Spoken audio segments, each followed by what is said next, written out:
deal about the consignment accounting. Here the consignment accounting, mainly two parties is there. One is consignor and another one is consignee. Consignor means owner or principal. Consignee is not your owner but deemed to be a owner. Okay. Consignee is also called as agent. Okay. And next, relationship between consignor and consignee is principal and agent relationship. Okay. The next explanation. Generally, students have a doubt about who is meant by consignor and who is consignee. What is the transactions occur between these two people? How can you recognizing all those transactions and how can you maintain an account for this consignment? There is a lot of doubts. For the sake, we just need to give a clarification now. First of all, consignor is nothing but an owner. Consignee is not your owner but deemed to be your owner. Okay. Here in this example, we want to give an explanation. Consignor was now in Delhi. Consignee was in Hyderabad. Here the consignor sent goods to consignee. Okay. The main agreement between the consignor and consignee is consignor want to expanded his business. Okay. This is just similar to head office and branch offices. Okay. Here the consignor is considered as a head office. Consignee is considered as a branch office. Okay. Here head office is only one, but branch offices, a lot of branch offices will be there. Okay. Here the consignor was the person to send goods to consignee. Okay. While they are going to send their goods from one place to another place, expenses also incurred. Okay. Here the expenses is to be considered as both direct and indirect expenditures, which was to be discussed later. Then next, here the consignor is the owner and send goods to consignee. Okay. Consignee want to sell the goods. Okay. In return of consignee, he just enjoy commission. Okay. Here the explanation was to be given that consignee just sold the goods and return remaining unsold stock to consignor. Okay. In the transaction, consignee demanded a commission from consignor. Okay. Here the commissions was to be mainly categorized into three types. One is normal commission, declaratory commission, overriding commission. Okay. Here normal commission means it just occurred on total sales. For example, I am the consignee. Okay. Me sold goods during the month of March worth of rupees 12 lakhs. Based upon the 12 lakhs, me demanded 1% as a normal commission. Okay. This is to be considered as a normal commission. Okay. And then next, declaratory commission is nothing but if sales incurred any credit sales. For the credit sales, consignee demanded declaratory commission from consignor. Okay. If any new product or product which is to be has a highly product which was to be sold for has a higher rate, then consignee demanded overriding commission. Okay. Consignee demanded overriding commission. And then next, we was just given an overlook all over these three commissions. Okay. Here there is a chance to this occurred question. They are going to asking as a question for 5 marks. Okay. The next.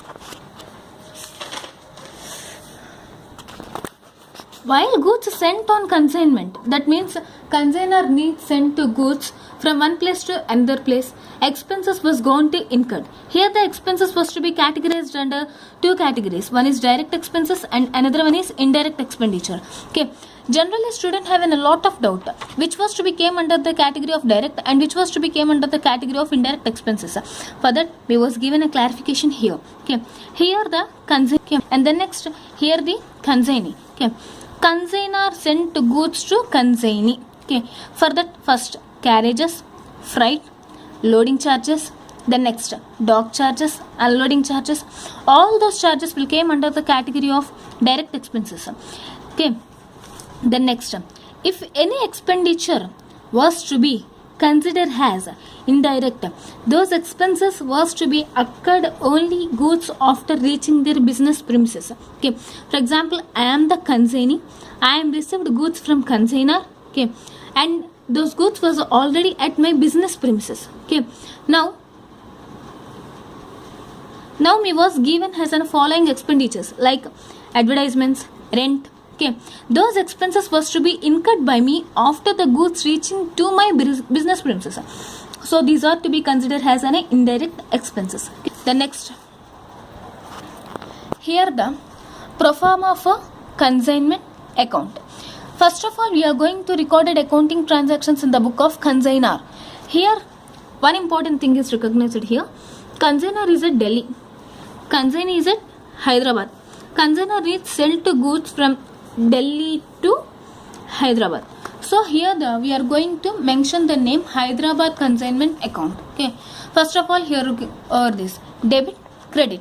Two transactions was to be has an recorded. That means all of their accounting transactions was to be divided into two categories. One is debit and another one is credit.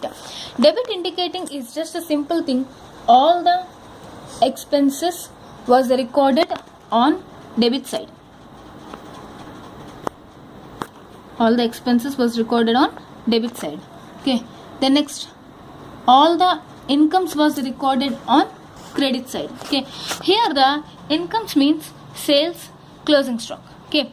The next, opening stock, goods sent on consignment, expenses if any consignor is meant, and as well as consignment expenses, commission, profit and loss. Okay. Some of the people are going to, ma'am, how the profit was to be rises, how the losses was to be rises. For that, here me given a note also. For profit, credit. Credit means here, credit. All those transactions when you are going to add it. Okay. Credit amount will be get higher, debit amount will be get lower. The differences will be considered as profit. Okay. Differences will be considered as profit. The same manner, losses. Losses means debit is higher. Okay. Credit is lower. Okay. The differences is to be considered as a loss. Okay. If profit arises, we are going to record it to profit in this manner. Okay. Whenever the profit arises, there is no chance for loss. Okay. Whenever the profit arises, there is no chance for loss. If any case losses arises, there is no chance for profit. Okay. Next, after completion of this above account, then we are going to prepare consignee account. Okay. Here the consignee account, all over their expenses and sales met by consignee was to be recorded by us. Okay. Simple thing. What was the transactions we are recorded debited here? Recording consignee, only for consignee. Those are as easily recorded here. Okay. By expenses, by commission. Some more sums, certain conditions is to be given, like advance made by this consignee to consignor. All these transactions, if any such type of conditions is to be prevail on that sums, we have to be recorded amount. Otherwise, there is no need not to be recorded this particular account. Okay. Sorry, this particular transaction. Okay. Next, we are going to already place all over these trends. The next, sales also done by the consignee. Okay. So we was to be recorded to sales here. Okay. Differences. First we have to add the sales.